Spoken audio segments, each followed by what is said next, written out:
এবার নিজের কেন্দ্রে গিয়ে ক্ষোভের মুখে পড়লেন। গো ব্যাক স্লোগান শুনতে হলো বহরমপুরের কংগ্রেস সাংসদ অধীর রঞ্জন চৌধুরীকে। তাকে ঘিরে বিক্ষোভ দেখান তৃণমূল কংগ্রেসের কর্মী সমর্থকেরা। রাস্তা এবং জল নিয়ে যে অভিযোগ তা শুনতে এবং খতিয়ে দেখতে ইন্দ্রপ্রস্থ এলাকায় যান অধীর রঞ্জন চৌধুরী। কি পরিস্থিতি তৈরি হলো দেখুন একবার। বড় অদ্ভুত যুক্তি, পানীয় জল বসানোর সুযোগ দেবেন আমাদেরকে। এতদিন কেন করেননি তাহলে? এতদিন কেন হয়নি? আমাদের ভোটের ডেট ডিক্লেয়ার হচ্ছে, আমাদেরকেও বলতে দিতে হবে। ভোটের ডেট ডিক্লেয়ার হচ্ছে, এতদিন কেন করেননি? আপনারা বলুন, আপনি বলুন, আপনি বলুন, এতদিন কেন দেননি? 25 বছর চাল তো আপনারা করেননি।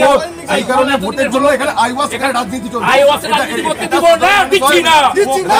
আইওয়াসের রাজনীতি করতে দিচ্ছি না, দেব না।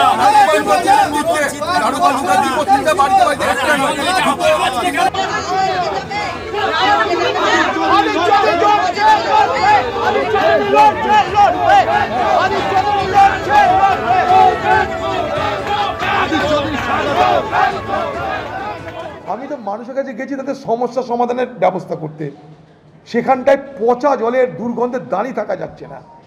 তার মধ্যে একটা কল বসিয়ে দিয়েছে, ওখানকার লোক বলছে জলের দুর্গন্ধ আসছে। তো আমি ওখানটায় সংসদ তহবিল থেকে একটা কল বসানোর সিদ্ধান্ত নিয়েছিলাম। তারই সুবাদে আমি গেছিলাম।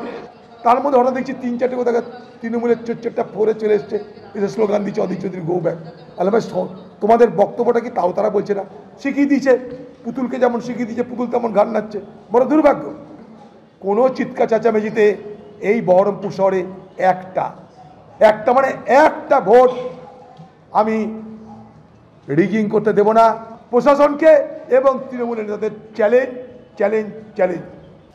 তো অধীর চৌধুরী করেটা কি আমি জানি না।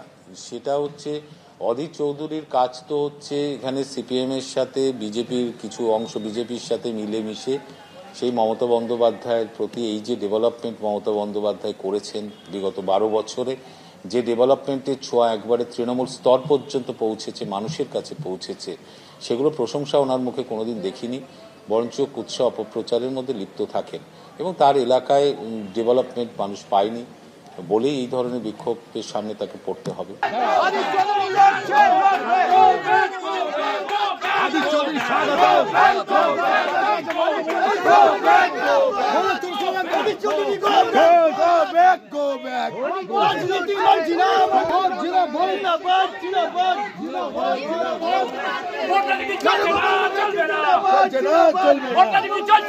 চলবে না।